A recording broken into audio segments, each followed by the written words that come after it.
भ्रम में आकर के आप अपने देश को बर्बाद मत करिए। स्पष्ट बोलती हूं, अभी लव जिहाद के प्रकरण चल रहे हैं। ऐसे लव जिहादियों को कौन सा सबक सिखाना है हमसे पूछने की आवश्यकता नहीं है। हम सनातनी हैं। जब सीता माता भगवान जंगल में वनवासी जब वो जीवन भोग रहे थे, उस समय सीता माता उनके पास बैठी हुई थी, प्रभु राम जी के पास। उस समय जयंत इंद्र का पुत्र कौवा बन करके आया और उसने चोंच मार दी जानकी मैया के पैर में, सीता मैया के पैर में चोंच मार दी। तब प्रभु राम जी ने क्रोध किया, जयंत अकड़ गया।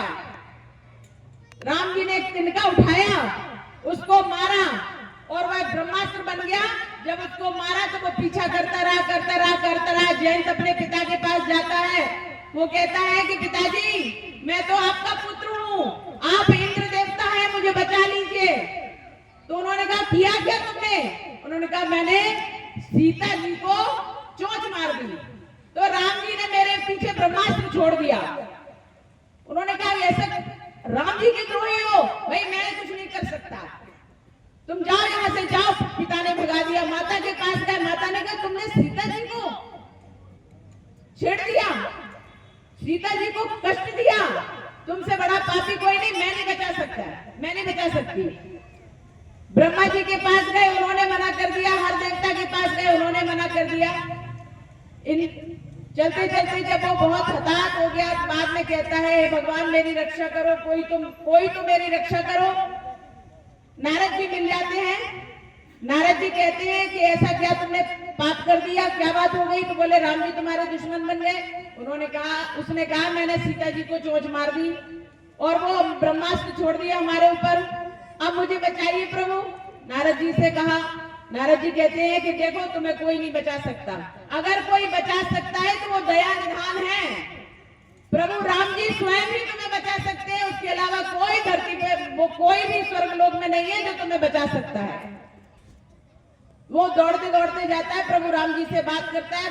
प्रभु राम जी से कहता है भगवान हमें बचा लीजिए, मुझे नहीं पता था कि एक स्त्री को चोंच मारने के कष्ट देने से आप इतने क्रोधित हो जाएंगे। बोले तुमने अगर मुझे बाण मारा होता और मैं मर जाता तो भी चलता, तुमने अगर मुझे बाण मारा होता, मैं घायल हो जाता, मैं तुमसे कुछ नहीं कहता, तुम्हें यही क्षमा कर देता। लेकिन तुमने हमारी पत्नी, इस देश की मर्यादा, इस देश का शील, एक मेरी पत्नी, इस देश की लज्जा है वो, उस पर तुमने आंच लेकर के आए, उसको तुमने कष्ट पहुंचाया। और पति के होते हुए यदि पत्नी को कोई कष्ट पहुंचा जाए, पुरुष के होते हुए स्त्री पर कोई आंच लेकर आए, भाई के होते हुए बहन को कोई उठा करके ले जाए, तो उससे बड़ा पापी कोई नहीं होता।